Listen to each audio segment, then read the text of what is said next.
Okay, it's not very serious now. When we get married, I'll pray him to become born again. Those are kinds of mistakes that sisters make. When you're seeking a partner, ensure that at the point of entering into a relationship, you are looking for a committed Christian. I want us to focus on the biblical principles for choosing a spouse. There are principles that the Bible has shown us, has revealed to us.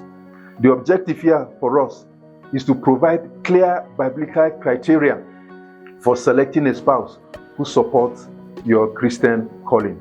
The first principle we'll look at is this: seek a committed Christian. 2 Corinthians 6:14, which we spoke about earlier on, is instructional here. Ensure that you are not unequally yoked with an unbeliever. Amos 3:3 also says, can two work together unless they are agreed?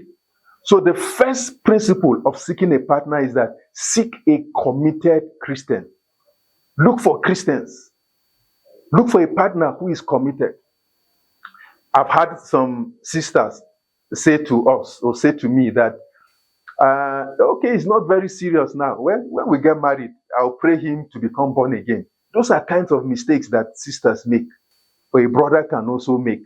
When you are seeking a partner, ensure that at the point of entering into a relationship, you are looking for a committed Christian.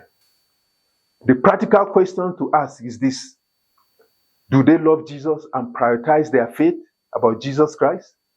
Are they growing spiritually through prayer, Bible study, and church involvement? Do they share your core values and vision for serving God? Marrying an unbeliever or someone with lukewarm faith risks spiritual misalignment and conflict. So this first principle is very critical for us. Seek for a committed Christian. Principle number 2, look for character over charms. A lot of times when people are giving their specs, their specification, they say, look, God, I want somebody who is already settled. I want somebody with six-pack. I want somebody that has already built a house. I want somebody who dresses well and all of those. Yeah, those things are good. But Proverbs chapter 31 verse 30 tells us that charm is deceptive and beauty is fleeting. But a woman who fears the Lord is to be praised. So the second principle to focus on is don't focus more on charm. Look for a brother, look for a sister that fears the Lord. That is very important. Focus on godly character traits like humility, integrity, kindness, patience, and faithfulness, just like Galatians chapter 5 verse 22 to 23 instructs us. A person with godly character will support your calling through selflessness and commitment, not selfishness or worldly priorities. Ensure that you observe how they treat others, handle conflict, and live out their life in daily activities. Principle number 3, ensure alignment in purpose and vision. Earlier on, before we started this talk, I gave a story about my plan to become a missionary at some point in time before I got married. And that is what we are talking about. Ensure that there is alignment in purpose and vision. The person you're going to marry needs to align. You people need to sit down and talk together and agree. This is what we are going to accomplish. But we have observed over time that this issue is not important to several young people who want to get married. They're only thinking about how many children we are going to have. In fact, when we are praying for married couples after we join them, we never really hear anything about fulfilling God's purpose. You hear prayers like, after 9 months, we're going to come back again and celebrate and do this and do that and do that. I believe that we should be praying about purpose for married couples also. So ensure there is alignment in purpose and vision. Genesis 2:24 says, that is why a man leaves his father and mother and is united to his wife, and they become one flesh. Marriage is a union of purpose, not just emotions. You need to discuss your calling, your goals, your values early in the relationship.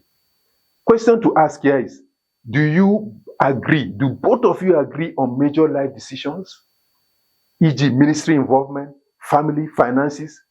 Can you serve God together in a shared vision of raising your children, reaching the unreached with the gospel, serving in the community, or even serving God in the marketplace? I think there needs to be this alignment. If one's calling is missions, a spouse who dislikes travel or outreach could hinder that work or purpose. Imagine God has called you to become a missionary, and then definitely missionaries will be coming to your house to spend time, and your wife does not like visitors. It's going to be something that will be very, very difficult for you to handle. So there's need for an alignment in purpose and vision for the couple. Now, there are practical steps to make so that you can make a wise spousal choice.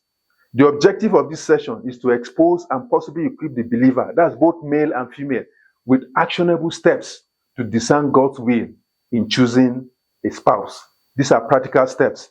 And when we are talking about steps now, I don't mean that this is what you will do step 1, then after that you move to step 2. No, it's just a general guideline of what needs to be done. But I'm just mentioning them in steps.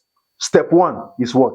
Pray and seek God's guidance. This is very important because of the magnitude of the decision that you are going to take in joining yourself to another person for a lifetime.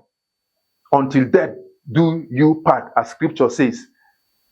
It is important that you seek the Lord's face in the place of prayer. And I suggest fasting included also over a period of time.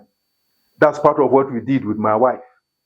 And we have counseled several other younger couples too, that when you're seeking God's will, when you are praying towards marriage, you do not only fast, you don't only pray, but you also fast about it.